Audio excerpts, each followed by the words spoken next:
Planner Premium, formerly Microsoft Project, addresses some of the downsides to the new planner within Microsoft Teams, such as task dependencies, subtasks, timeline view, as well as custom fields. Today, we are going to take a look at 5 main stages for managing a project effectively. When I worked in property management, we had so many projects on the go, and the missing piece was Planner Premium and this 5-step process. Let's nerd out. Let's first create our plan. Planner Premium is accessed via the new planner within Microsoft Teams. Let's go down to New Plan. Now from here at the top, we will see Basic or Premium. So if you want to start with a plan from scratch under Premium, then you can go with this option here. But honestly, I think that these templates are a great way to get started. So if we go to See All Templates, then these are all of the templates that we have available. And you'll notice under the Simple plan that we have a basic option only, whereas if we go to Project Management, then there's a basic option or a premium option. At Amy's Animal Shop, we are developing a new dog training app, so this software development one looks like a good starting point. We select premium and then use template. From here, we will give our plan a name. So in our case, it will be the new dog training app. And this is a priority at the moment, so I'm going to pin this to my navigation for easy access. Down here, Add to Group is optional, and this is a new feature available in the new planner where we do not need to define a plan to a Microsoft group, thereby creating a private plan. Now, when I am creating these plans, I do prefer to create the plan and tweak it and then assign it to a group later, which is what we are going to do in this video. So let's create. And here is our plan template. As you can see, there is a lot of groundwork that has already been laid out for us, and now we can just customize it from here. And now we can move on to editing our plan. Here we are in grid view, and there are a few features that I want to show you for us to customize our plan. Let's first add a task. There are a couple of ways to do this, but the first one is by going down to Add New Task at the bottom. You can give your task a name, and I would love it if you comment if your organization is currently using Planner Premium. This will help me get to know you better so that I can create better content for you. Then once you are done, we can simply press enter. Now you'll notice that this task has automatically been added as a subtask at the bottom of the list. If we want to make it the main task, then we can select the ellipses and go up to Promote Subtask. Now you'll notice that when you hover over any of the action items on this menu, there is also a shortcut key. And in this case, it's Shift-Alt-Left arrow. So if we select the task and go Shift-Alt-Left arrow, then you'll notice that that subtask has now been promoted. Now let's add a second task. So we'll click Add New Task, give it a name, and this time we will call it Subtask. Now when we press enter, this one is defaulted to a primary task, but if we want to make it a subtask, then we can select the ellipses and go up to Make Subtask, or the shortcut key is Shift-Alt-Right arrow. Select the task, Shift-Alt-Right arrow, and that subtask has now been pushed over, making this task the primary task with the drop-down arrow. So adding subtasks is a major benefit of Planner Premium over the basic version. And if we scroll up just to the top here, then you'll notice that we have testing, and then we have 2 layers of subtasks, just contributing to the flexibility of Planner Premium. Now let's say that we want to move these tasks to a different location. So if we hover over the left-hand side, then we can select the grid icon and then drag our task to a new location. And the thing that I really like about this feature is that all of the subtasks move with the main task, making it quite efficient, but it might be easier if we can add a task to a precise location. So this time, if we right-click in a task, then we can go Insert Task Above, or the shortcut key is Insert. And then press the Insert key, and we're going to insert that task above the task that we had previously clicked on. Next, we are going to learn how we can edit our tasks. And the great thing about the grid view is that we can edit these fields right here, making for a very quick and efficient way to update your tasks. But there are times when we want to open up these task cards, and if we hover over this little information icon, then we'll see that the shortcut key is Alt-I. If we select the task and go Alt-I, then it's going to open up the task card. Now, this task card might look familiar if you are used to using Planner already. We have the name of the task, the assigned employee, and then some labels. So in this template, the labels that they have defined are the departments within their organization, but you can edit these and customize them however you see fit. Down here, we have the ability to add notes, which is where you can add additional information about this task. And next, we have the start date, finish date that are linked to duration, percentage complete, as well as this effort area towards the bottom. So if we update this finish date, make it August 24th, then you'll notice that the duration of the task has also updated, including the remaining hours for completion. Then, as the assigned employee works through the task, then the remaining hours updates as well as the percentage complete. Next, we have buckets, priorities, as well as checklist items, which are familiar to the basic version of Planner, as well as sprints, which we are going to cover in just a moment. But the one area that I want to show you is towards the bottom where we have dependencies. Now, this task doesn't have any dependencies because it is the first task within the plan. But if we exit out of this task card and open up this task card, then at the bottom under dependencies, we can see that it depends on task number 2, which is the determine project scope. Dependencies are a huge benefit to Planner Premium. And we're going to deep dive into these when we are on the timeline view in just a little bit.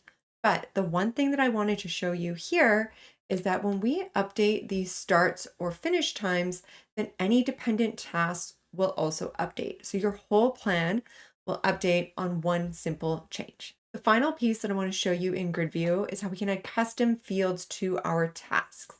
So if we go add column, there are some predefined options here, but if we go to new field, then we can select a type of column. So in my case, I want to add the departments in the contract company that our team will be working with so that they know who they will be assigned to.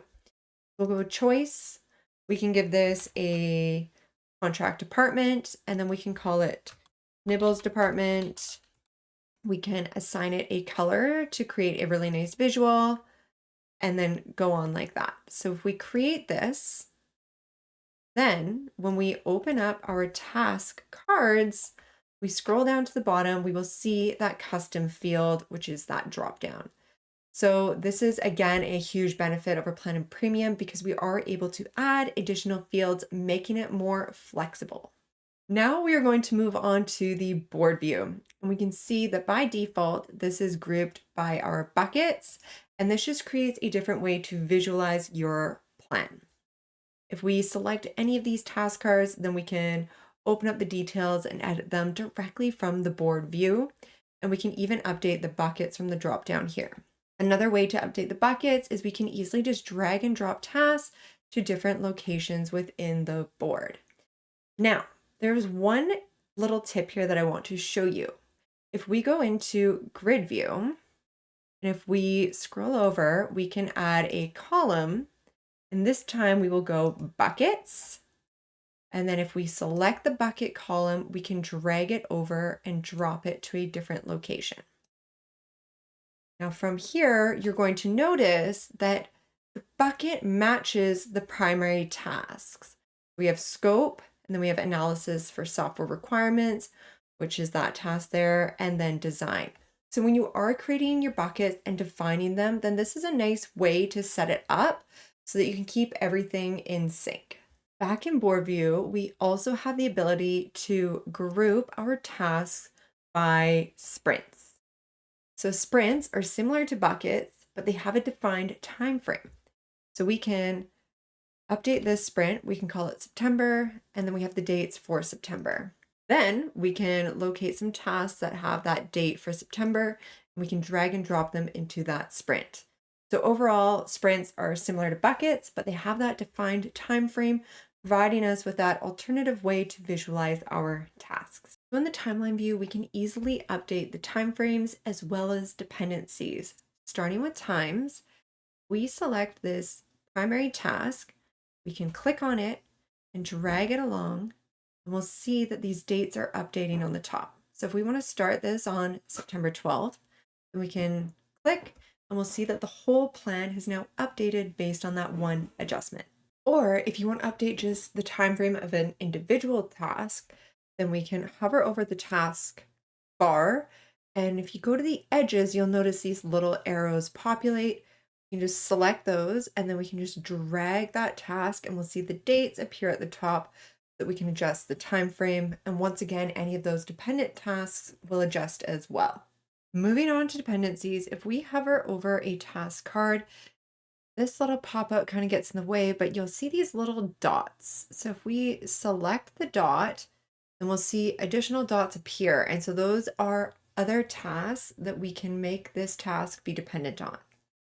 So let's drag this up and we'll make it dependent on that first task. And we can now see that that dependency has been added. To manage those dependencies, we can open up the task card and then go down to depends on. And here you could remove it or even add a new dependency. Alternatively, we can select a task and then press Shift and select a second task. Then from the ellipses, we'll now have the option to either add a dependency or remove the dependency. Now in this case, there's already a dependency. So if we remove the dependency, which the shortcut key you'll see is Control-Shift-F2, then we can see that those tasks dependency has now been removed. Or you can select the tasks, press Shift again, and this time go Control-F2 to add that dependency. We can also add tasks in the timeline view, similar to grid view at the bottom here, and you can just add your task. And why not hit that like button if you are enjoying my video. The next stage is defining our goals for our plans. And from my experience managing multiple teams of all sizes, the clearer we are with our goals about what they are and the defined time frame, then the more likely we are to reach those goals. Here we are in the goals tab and we can add a goal.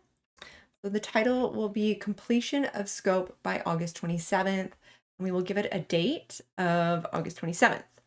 Now we are defining the date, but I do like to put the date here. Of course, this is up to you, and I'll show you why in just a sec. We can press enter, and now we have created our goal. So we can add new tasks that are going to be specific to this goal, but since we already have a plan in place, then we can go up to connect tasks. And from here, this goal that I've created is specifically associated with these tasks. Now, remember when I said that the clearer we are with our goals, the more likely we are to achieve them. When we open up these task cards and we scroll on down to the bottom, then this is where we can see our connected goals. So this is where we can create transparency for our goals, having that clear date so that people know exactly where their tasks fits into the bigger picture. Now there's one tip that I want to show you in grid view, similar to buckets. If we scroll on to the right-hand side, then we can add a column for our goals. So this just keeps all of those goals nice and transparent for each of the tasks in grid view. We can also filter for our tasks by our goals so that we can focus on just those tasks to ensure that we are on track. Now that we have set up our tasks as well as defined our goals, we are ready to share our plan. So on the top right here, we have this little lock and it says private. So that means that it's a private plan, but if we want to share it, then we can create a new group or you can add it to an existing group and then select one of your teams or SharePoint sites from the dropdown. I'm going to create a new group and we are going to add Mike to the team so that we can start to assign some tasks.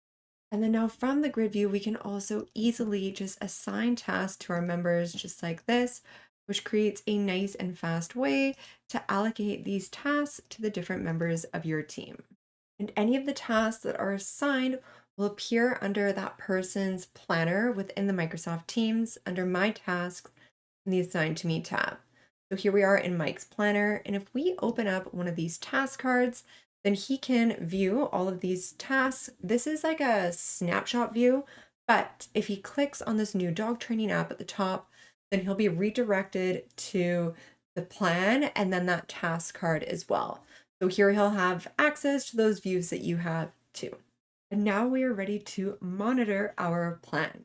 As your project progresses, the goals area is a great place to come back to and just to see if you are on track to achieve those goals. So here we have this completion of the scope, and we have some of these tasks being completed, and we can see that we are actually going to be ahead of schedule for achieving this goal. So once you've reviewed your goals and the tasks, then we can go up to the status here, and we can say that we are going to be on track. The timeline view is also a great place to review the progress of your plan. So you'll see that the red line is for today, so you could see any task behind or ahead. And your completed tasks are going to be this dark blue fill, whereas tasks that are not complete yet are going to be this light. And then this is really cool because it even shows you visually which tasks have been partially completed. So ideally, any of the tasks behind the red line would have this dark blue fill. But for example, if that red line was here on October 13th, then we would know that all of these tasks here were behind schedule. So you could touch base with those team members, see if there's a holdup or any issues. And then, of course, you're going to want to update your plan accordingly. So once again, we can just select those bars and then we could update the time frame based on any of the changes that we have received. And once again, all of those dependent tasks are going to update accordingly within that one click. The charts view is another great way to visualize the progress of your project. And it's similar to Planner, the basic version, but I find it particularly helpful to use the filters at the top here. And we could filter, for example, those buckets and just filter that scope phase. And then we can easily see the progress of that bucket. The People View is an exclusive feature to Planner Premium and is a great place for you as the project manager to ensure that tasks are evenly distributed throughout your team so that you can achieve your goals on time. Now, on the left-hand side, you'll see unassigned tasks, followed by yourself, and then your team members in alphabetical order. And for each of the team members, we have a people card, which summarizes their tasks. And then below them, we have a task column, which breaks out all of the tasks that have been assigned to them. We also have some different viewing options on the top right here. So for example, we can show the workload by hours or the number of tasks. As we toggle those, we'll see these cards update. I do like to look at the number of hours because it's going to be the hours of work, which, one task might be 20 hours and one task might be 3 hours. So looking at total hours can sometimes be a better indication. We can also view those cards down here either in compact mode or in an expanded view. And the thing that I really like about the expanded view is that in this one, for example, we can see that 21% of that task has already been complete. So it just provides you with a little bit more information on those specific tasks. Then I'm just going to compact this again. We can hide completed tasks. So right now this is on. So any task that has been completed is just ignored. This is great for looking ahead and focusing on tasks that need to be completed in order to achieve your goals. So if we toggle that off, then we can see, what's complete and what's incomplete, and if there's anything that is late. So it's just going to update the layout. All of these features are going to serve a different purpose when you're actually looking at distributing your tasks. Now, the cool thing about these bars at the top here is that the employee that is allocated the most workload, so in this case is Amy, is going to show as a full blue bar.